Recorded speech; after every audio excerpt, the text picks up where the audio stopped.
한국민학교가 이제 한 일주일이 됐습니다. 그래서 여러분이 하여튼 많이 도와주셔가지고 하여튼 민학교는 이제 좀 잘 진행이 되고 있습니다. 그래서 이제 사실은 이제 이 민학교를 통해서 이제 제가 꿈꾸고자 하는 거는 민화를 이제 널리 알리고 그 다음에 궁극적인 목적은 그 세계화입니다. 그래서 이제 민화 쪽에도 BTS 같은 이제 세계적인 작가를 그 배출을 하면은 미나의 이제 시장이나 이제 위상도 높아지지 않을까 이런 꿈을 갖고 있습니다. 그래서 올해도 이제 4월부터 유럽의 이제 어떻게 보면 최고 박물관 중에 하나죠. 오스트리아의 그 빈 뮤사 박물관에서 그 미나 학교에서 주최하는 그 책거리 전시를 합니다. 제가 이제 얼마 전에도 미국에 있는 그 클리블랜드 미술관에 이제 그 큐레이터하고 얘기를 했더니 그분이 그 유럽에서도 제일 콧대 센 박물관인데 어떻게 거기서 민화전을 하느냐. 아마 여러분은 이제 뭐 대형 박물관 누부를 이렇게 하지만은 그 오스트리아의 그 빈 밀사 박물관은 자기네들은 뭐 세계 최고다. 이제 이러한 어떤 자부심을 갖고 있는 박물관이고, 근데 거기에서 민화 작가들이 한다는 거, 그 제일 먼저 우리가 이제 거기에 이제 전시를 1년 동안 한다는 거는 굉장히 놀라운 일입니다. 그래서 하여튼 민나의 그 위상이 이제 그야말로 이제 세계적으로 이렇게 높아질 수 있는 그런 어떤 이제 하나의 이제 징후가 아닌가 이렇게 이제 생각을 합니다. 그래서 민학교에서는 이제 그런 일을 좀 하는 겁니다. 그래서 여러분들을 이제 회의에 좀 알리고 아울러서 또 여기에서도 이제 민화의 또 국내에서는 이제 민화를 가르칠 수 있는 어떤 그 자격증을 지금 국가에서 우리가 이제 그걸 땄어요. 그렇기 때문에 그 자격증도 이제 여러분에게 이제 그 배부를 할 겁니다. 이게 일정한 이제 그 과정을 밟으면요. 그래서 여러분들이 하여튼 꾸준히 관심을 가져주시기 바라겠습니다. 그다음에 이제 오늘 그 진행은 이제 어떻게 되냐면 제가 한 40분 정도, 원래 30분인 배정을 받았는데 조금 준비하다 보니까 슬라이드가 한 72카트가 정도 돼요. 72카트 정도가 한 40분 정도 됩니다. 40분 정도 이제 제가 강의를 하고, 그 다음에 이제 그 문선영 선생님이 이제 30분 정도 수업을 하시고, 손윤영 선생님 30분, 근데 곽수현 선생님이 30분 하는데, 문선영 선생님까지 하고 한 10분 정도 쉴 겁니다. 그리고, 여러 선생님들이 질문도 많이 받을 거고, 또 아울러서 이제 여러 가지 하여튼 서로 얘기를 이렇게 주고 받을 생각이니까, 여러분들이 적극 참여하고 그냥 이렇게 들어왔다 쓱 나가지 마시고 같이 이렇게 서로 이렇게 이제 커뮤니케이션하는 이런 기회를 갖기를 바라겠습니다. 그 오늘 이제 여러분에게 이제 말씀드린 거는 이제 조선시대의 이제 그 영모화입니다. 근데 이제 그 영모화가 무슨 뜻이냐면은 우리가 이제 전통적으로 이제 사용하는 용어인데 그 영은 새 깃털, 그 다음에 모는 짐승 털이에요. 그러니까 새깃털과 짐승 털을 그린 그림이 영모한데, 그러나 이거는 사실은 뭐냐면 대유법이에요. 그러니까 대유법이라는 거는 작은 어떤 부분을 들어가지고 이 전체를 얘기하는 거니까 새깃털을 얘기하는 게 아니라 새를 얘기하는 거고, 짐승털을 이야기하고 있지만은 짐승을 얘기하는 거니까, 다시 말하면 이제 그 새와 짐승을 그린 그림, 이거를 우리가 이제 뭐냐면은 이제 그 영모하다 이렇게 이제 얘기할 수가 있습니다. 동물화입니다.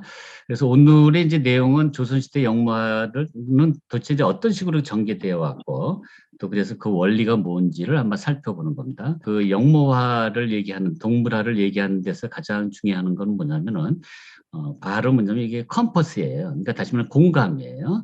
우리가 이제 그 동물하고의 어떤 그 사랑 또는 교류가 없이는 그 동물의 그 유명한 작가가 되기가 사실상은 어려워요. 그래서 여러분이 항상 중요한 거는 저는 이제 그 공감이다 이런 얘기를 하는데 그 대표적인 예로 여러분이 이제 그 유명한 그 시스티나 그 성당의 그 천지창조를 본따서 한그 E.T. 여러분 기억을 하실 겁니다. 저하고 이제 같은 학교에 계셨던 그 이해승 교수의 얘기를 좀 들었는데 그분이 그 어머님이 한 그 어렸을 때 그 어디 놀러 갔더니 동네에 이제 그 산속이죠. 산속에 그 고양이가 있더래요. 그래서 이제 고양이 같은 것들이 이게 몇 마리가 있어서 하고 같이 놀고 그 다음에 이제 막 귀여워하고 막 이랬는데 갑자기 동굴 속에서 커다란 덩치 큰 동물이 나오는데 그게 바로 호랑이에요. 그래가지고 너무 놀라가지고 그때 이제 그뭐 홈이라든가 아니면 바구니 심지어는 막 신발까지 놓고 막 도망 나왔대요. 도망 나왔는데 그 다음날 아침에 보니까 집 앞에 바로 그 홈이하고 바구니하고 신발이 나란히 놓여 있더래요. 그래가지고 이제 이게 이제 그 부친이 아버님이 이거를 이제 갖고 오셨네 가지고 물어봤더니 그런 일 없다. 또 동네 사람들한테 물어봤더니 그런 일 없다는 거예요. 알고 봤더니 호랑이가 바로 뭐냐면 그 호미하고 그 신발하고 그다음에 그 바구니를 갖고 온 거예요. 이게 무슨 얘기입니까? 그러니까 다시 말하면은 그 우리 이혜성 교수님의 그 어머님이 그 호랑이 새끼에 대해서 뭔가 기여하고 사랑을 베풀었잖아요. 그 보답으로 뭐냐면 호랑이가 신발하고 호미하고 그다음에 이제 그 바구니를 가져온 거예요. 이게 공감이에요. 이게 컴퍼스예요.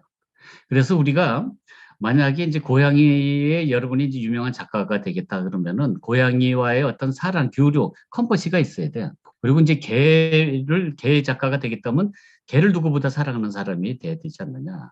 그래서 우리가 모든 동물화뿐만 아니라 모든 그림의 시작은 사랑, 다시 말하면 컴퍼시, 공감으로부터 시작이 된다 이런 얘기입니다. 그리고 이제 첫 번째 소개하는 그림은 그 16세기 그림입니다. 조선시대 16세기 그림인데 그 이암이라는 분이 그린 그 모견도. 근데 이분은 왕손이에요. 여기 써 있는 것처럼 세종의 그 넷째 아들 그 이명대군의 이제 증손이고. 근데 이제 무슨 연인지 모르겠지만 일본의 그 이암에 관한 이런 그림이 많이 건너갔고 그래서 또 일본에서 인기가 높아요. 그래서 또 일본의 이제 고화비고라는 책에도 이암이 작품이 소개되고 있습니다. 근데 여러분이 이제 이 그림을 보고 어떤 얘기를 하실 수 있겠습니까? 저는 이제 여기서는 크게 보면은 이제 이런 얘기가 아닌가요? 첫 번째는 그 모성애. 그러니까 여러분이 이제 쭉 보시겠습니다만 우리나라 이제 그 동물 그림 또는 그 영모화에서 가장 많이 나오는 거는 그 엄마하고 새끼들 간의 어떤 그 사랑 이야기예요. 모성애가 가장 기본이고 또 새끼들은 아주 그냥 그 천진난만한 어떤 그 동심의 그 표정을 짓고 있고 또한 여러분 여기 보시면은 그 큰 개, 어미개부터 어미개의 그 머리로부터 해가지고 등으로 해서 이 꼬리로 이어지는 이러한 그 선이 아주 평온합니다. 아주 그 평화롭고 또 그 위에 배경을 우리 이루고 있는 나무의 이러한 그 굴곡도 바로 이제 이 선을 따라서 이렇게 움직이고 있는데 전반적으로 굉장히 아주 그 나른한 또는 평화로운 그 평온한 그러면서 어떻게 보면 또 동화적인 분위기가 나는 이제 이런 그림이 이제 바로 이암의 그 모견도입니다. 그래서 여기 보시면은 이제 그 엄마가 등에 이제 등에 기대서 이제 자고 있는 그 새끼를 이렇게 이제 사랑스러운 눈으로 이렇게 쳐다보고 있는 거 아닙니까? 그래서 여기 보시는 것처럼 이렇게 서로 이게 사랑을 이렇게 이제 주고받는 겁니다. 여러분 보시면 그 사랑스러운 아까 말한 것처럼 그 동심을 그 유발하는 그 엄마의 그 등짝에 누워서 잘 때가 가장 편하지 않겠어요? 이제 그 모습이 이제 여기에 이렇게 표현이 돼 있는 거고 또 그 밑에 보면은 완전히 위에는 그 평화라 그러면 밑에는 전쟁입니다. 그러니까 서로 앞을 다퉈 가지고 엄마의 그 젖가슴을 물려고 하는 이런 어떤 전쟁과 평화의 그 장면이 이렇게 이제 펼쳐져 있습니다. 이런 것들이 이제 우리가 가장 이런 시기에 볼 수 있는 그 조선 시대의 바로 그 영모와 개그림입니다. 이게 지금까지는 이제 그 좀 시대가 좀 올라가는 조선 전반기라면 지금부터 이제 조선 후기에 네 대해서 설명을 드리겠습니다. 조선 후기의 그 영모의 특징은 한마디로 사실주의예요. 굉장히 사실적으로 그립니다. 그러니까 터럭 하나도 틀림없이 이렇게 표현하고 이건 강세항의 표현입니다만 너무 멋있어요. 우리가 나비를 그리는데 나비가루가 손에 묻을듯이 이렇게 표현하는 거예요. 근데 이 글이 여기에 강세양이 여기다가 쓴 겁니다. 여기 왼쪽에 김홍도 그림에 썼는데 제가 읽어보면 나빗가루가 손에 묻을 듯하니 인공의 그 하늘의 조화가 그대로 제하는 것이 이런 경지에 이르렀단 말이냐. 부채를 펼쳐서 감상하고는 경탄하여 이 때문에 한마디 말을 적는다. 지금 여기 왼쪽부터 뭐 호랑나비, 표범나비, 오색나비가 있는데 그 강세양이 얘기한 것처럼 어떤 촉감적인 느낌이 듭니까? 그 나빗가루가 막 손에 묻는 듯 합니까? 이 정도로 사실적으로 표현하라. 이런 얘기입니다. 그래서 우리가 이제 그 가장 대표적인 김홍도의 사실적인 그림이고 아마 미나 작가들이 많이 그렸던 그림인데, 이건 사실은 그 위에 있는 그 소나무는 김홍도의 스승이 강세항이 그린 겁니다. 그리고 이제 아래에 그 호랑이를 이제 김홍도가 그린 건데, 이거는 어떻게 보면 굉장히 좀 사실적인 그림의 우리가 대표라고 이렇게 얘기합니다만은, 근데 사실은 보면은 이게 사실적인 그림으로 표현했지만 사실적이진 않아요. 왜냐하면은 그 왼쪽에 있는 그림이 우리가 이제 그 중국의 그 남송 때의 그 유명한 화가인 그 목계라는 스님이 있어요. 그 목계가 그린 바로 호랑이 그림이에요. 근데 그 호랑이 그림하고 김홍도의 호랑이 그림이 거의 비슷하지 않아요? 이게 뭐냐면 우리가 전통적으로 호랑이를 그릴 때 출산호라 그래가지고 산하에서는 호랑이가 왕이지만은 예를 들어 산을 벗어나면 호랑이도 긴장을 해요. 아무리 그 호랑이 맹수를 하더라도. 그래서 긴장한 모습이에요. 그리고 긴장한 모습을 이렇게 표현하기 때문에 여러분 이제 오른쪽에 그 호랑이를 보시면은 눈에 이렇게 노란 거 불을 켜고 그다음에 이렇게 등을 이렇게 올리고 그리고 꼬리를 이렇게 고추 세워서 하여튼 적이 나타나면은 공격하기 직전에 일촉즉발의 어떤 그 긴장감을 표현한 거예요. 이게 바로 뭐냐면 그 출산호예요. 그 무슨 얘기냐면 김홍도의 그림도 아주 그냥 털어 하나하나 셀 정도로 굉장히 그 사실적으로 그랬지만 그거는 그냥 사실적인 표현일 뿐이지 우리가 이제 전통적으로 동아시아에서 또는 중국에서 이렇게 내려오는 이런 형식을 따고 있다. 그리고 또 왼쪽에 보면은 바람이 불고 있잖아요. 근데 바람이 부는 이유는 뭐냐면 우리가 그 주역에 보면 운종령 또는 풍종호라 그래요. 다시 말하면은 구름은 용을 따르고 바람은 호랑이를 따른다 그랬어요. 그러니까 우리가 항상 호랑이가 나타나기 전에 뭐냐면 바람이 쌩하고 불러야 돼요. 그러니까 여러분 호랑이 그릴 때 주의할 게 뭐냐면 그 바람길이 표현이 돼야 돼. 그러니까 바람을 생각하면서 터럭을 쳐야지 그냥 아무 생각 없이 터럭을 치면 안 됩니다. 그런데 우리가 김홍도의 그 호랑이 그림을 또 제가 그 얼굴과 그 다음에 우리가 백두산 호랑이라고 알려진 그 오른쪽에 그 신문에 난 거하고 비교를 했는데 좀 많이 달라요. 많이 다르죠. 왜냐하면 이제 눈도 보면은 굉장히 커졌어요. 이 커진 이유가 뭐냐면 우리가 이제 그 호랑이를 만나면은 한 30년대, 20년대, 30년대 그러니까 우리의 부모님들 만나더라도 호랑이를 본 사람들이 많은데 특히 밤에는 이 호랑이 노란 불이 왔다 갔다 한대요. 그러니까 그 호랑이 하면은 그 노란 불을 생각하기 때문에 실제 눈은 요만한데 여기서는 이제 크게 이렇게 그린 거죠. 그리고 눈썹이 여기 별로 없어요. 있긴 있는데 눈썹이 존재가 별로 없는데 눈썹도 크게 그린 거예요. 이게 무슨 얘기냐면, 그러니까 어떤 호랑이 하면은 가장 이상적인 분이 그 눈이다. 그걸 강조해서 그린 거예요. 그러니까 이거는 그 호랑이에 대한 어떤 그 김홍도의 어떤 생각을 그린 거지. 호랑이를 직접 보고 그린 거 아니에요. 호랑이를 직접 보고 그리면 어떻게 됩니까? 그러면 이제 바로 물려 죽겠죠. 그렇기 때문에 이거는 이제 그 우리가 아주 사실적으로 터럭 하나하나가 막 살아있는 듯이 그것도 우리가 이제 이게 막 굉장히 긴장감 있는 이런 표현이기 때문에 우리가 가장 긴장감이 두려워할 때 뭐냐면 머리가 쭉 펴서 털이잖아요. 그러니까 머리가 쭉 펴서 그 느낌을 이렇게 표현한 것 뿐이지 실질적으로 그 사실적인 표현은 아니다 하는 것을 제가 이제 말씀드립니다. 그러나 이제 우리가 미나 속에서는 이게 사실적으로 표현하지 않습니다. 어떻게 표현하냐면 굉장히 표현적으로 그리고 이렇게 그 오른쪽에 있는 그림처럼 마치 우리가 그래픽 디자인처럼 이렇게 자유롭게 표현하는데 그걸 이제 조자영 선생님은 뭐라 그랬냐면은 송화맹오도 다시 말하면 김홍도의 송화맹오도는 중국에부터 이렇게 영향을 받은 거기 때문에 이거는 한자적인 의식을 갖고 있는 거고, 그 다음에 이제 오른쪽에 있는 그 까치호랑이는 그 우리나라 사람이 그냥 생각하는 그 머릿속에 또는 가슴속에 그 호랑이 이미지예요. 그렇기 때문에 이거는 한글 의식이다 하고 이렇게 이제 표현한 적이 있습니다. 그래서 우리가 이제 김홍도의 이제 그림이 나왔기 때문에 김홍도 그림 중에서 이제 가장 아름다운 그 영국 그림을 소개하겠습니다. 제가 이제 최근에 김홍도에 관한 이제 책을 준비하면서 그 페이스북에다가 많이 올리고 있는데 우선 이제 이 그림을 보면은 대응이 굉장히 하여튼 잘 돼 있는 그런 구도예요. 그래서 이제 오른쪽에는 이제 활짝 핀 연꽃이 있죠. 그런데 이제 그 반대편에는 뭐가 있습니까? 그 연꽃이 다 떨어지고 그 연밥만 있는 이게 이제 대형을 이루죠. 그 다음에 또 그 아래를 보면은 그 시들고 썩은 연잎이 있고 그 다음에 이제 그 양쪽에 보면 이거 오므라지고 이건 펴졌습니다만은 또 이렇게 아주 생생한 그 연잎이 있어요. 또 아울러서 여러분 가운데 여기 보입니까? 여기 또 연봉우리가 있어요. 이게 무슨 얘기예요? 그러니까 이게 생로병사가 이게 다 있는 거예요. 생로병사를 요 안에 이제 다 표현을 하고 있고, 그 다음에 또 거기 하늘에 보면은 지금 잠자리가 서로 이렇게 이제 짝을 짓고 있어요. 그래서 우리가 그 구도에서 제일 중요한 거는 여러분 뭐냐면은 이렇게 호응, 대응을 이루는 거예요. 뭐 그렇게 쌍을 이루는 거죠. 대꾸를 이루는 거죠. 우리가 시에서 우리가 대꾸라 그러잖아요.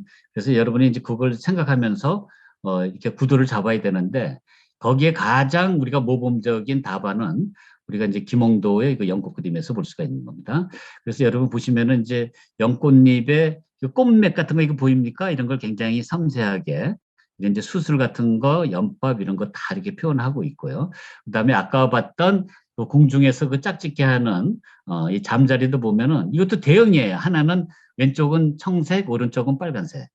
예? 그리고 고추 잠자리하고 그냥 잠자리 해가지고 이것도 색깔별로 또 대응을 이루고 있습니다. 가장 우리가 흥미롭고 우리가 주목해야 될 사항은 뭐냐면은 그 연잎이 썩고 이게 시들게 표현한 건데 이전에는 이런 그림이 없어요. 그래서 야, 그 김몽도에 와가지고 비로소 이제 이런 그림이 나타나는데 뭔가 좀 완전한 모습, 뭔가 이렇게 그 보정하고 그 뽀샵한 모습을 이렇게 그리잖아요. 이렇게 썩은 모습을 잘 안 그리잖아요. 근데 이 썩은 모습, 시든 모습을 그림으로 해가지고 오히려 더 이렇게 아주 그냥 사실성, 리얼리즘을 막 극대화하는 거예요. 근데 이런 또 느낌이 있는데 여기에 대한 내가 이제 몇 가지 한번 설명을 한번 드려보겠습니다. 예를 들면은 우리가 이제 그 17세기의 그 정물화 하면은 바로 그 네덜란드, 그러니까 더치 페인팅이죠. 더치 스틸 라이프인데 그 왼쪽 한번 보세요. 왼쪽 한번 보시면은 굉장히 그 식탁 위에 있는 식기들이 고급스럽잖아요. 그리고 아주 그냥 번쩍번쩍 이렇게 윤기가 나는데 그 밑에 보면 이렇게 이제 식탁보가 이렇게 꾸불꾸불 구부러지고 그 다음에 여기 이제 그 오렌지 같은 거를 뭡니까 이렇게 깎다 만 것도 있고 또 빵도 먹다 만 것도 있고 어떤 때는 막 벌레 먹은 것도 있고 그래요. 그리고 또 이제 여러분 또 다른 그림을 보시면은 이 이가 아스카파라스니까 이게 뭐라 그러죠? 근데 이게 이제 유럽 사람들이 이게 많이 먹는 이게 음식이잖아요. 근데 여기도 보면 그 밑에 보면 막 곰팡이 쓴 게 있고 그 다음에 여기 테이블도 여기 금이 가 있어요. 그래서 우리가 어떻게 보면 부끄러우면 그 다음에 또 나쁜 면 이런 거는 감추기 마련인데 근데 여기에 우리 17세기의 그 네덜란드의 그 작가들은 그걸 오히려 이렇게 드러내므로써 그 사실성을 더 이렇게 높이는 이런 효과를 내고 있다라는 걸 우리가 볼 수가 있습니다. 그런데 이러한 어떤 그 사실성은 사실주의는 조선시대도 마찬가지예요. 그래서 조선시대도 우리가 전 장르에 걸쳐서 이런 뭐 저기 그 영모하나 또는 이런 정물화뿐만 아니라 전 장르에 걸쳐가지고 사실주의가 아주 극성으로 발달하는데 예를 들면은 초상화를 한번 보세요. 초상화를 보면은 이거 백납증 아닙니까? 백납증이고 이거 코주부 기억나시죠? 또는 심지어 여기 보시면은 같은 사람이에요. 이분은 여기에 그 뭡니까 이게 곰보잖아요. 근데 나중에는 또 전쟁 때 눈을 또 다쳐갖고 여기다가 또 애구까지 됐어요. 그러니까 이런 것들을 우리가 가리거나 숨기거나 또는 뽀샵을 하거나 보정을 한 게 아니라 그대로 이렇게 드러내 보입니다. 이걸 우리가 이제 이 초상화를 연구한 그 이성락 가천대 총장했던 분이신데 이분이 원래 이제 그 피부과 의사예요. 독일에서 이제 피부과를 공부하신 분인데 이분이 이제 밑살 공부하면서 초상화에 나오는 여기에 이제 이런 병들, 피부병을 연구하면서 이거는 정직한 사실주의다. 그러니까 이런 정직한 사실주의. 아까 말씀드린 것처럼 부끄럽고 그다음에 감추고 싶고 그다음에 나쁘고 이런 면들을 그대로 다 이렇게 드러나 보이는 그런 모습인데 그러한 분위기 속에서 아까 말씀드린 것처럼 김홍도의 그 연꽃 그림에 보면 그 썩은 연잎이 나타나지 않았나 이렇게 생각을 하고 또 하나 우리가 정직한 그 사실주의의 하나로 또 여러분에 소개하는 게 그 채북의 그 이 그림입니다. 끝으로 이제 정리를 하면은 여러분 그 공감 아까 이티를 얘기했습니다만은 만약에 여러분이 동물하러 뭔가 이름을 떨치려면 우선 그 대상에 대한 어떤 그 공감과 그 사랑이 있어야 돼. 그건 기본으로 깔려야 되고 그다음에 이제 고양이 자체를 달랑 하나로 그리려 그러면 굉장히 그 스토리텔링을 이끌어내는 게 되게 쉽지가 않아요. 그래서 뭔가 그 릴레이션십 그 관계를 통해서 어떤 고양이의 이야기를 또는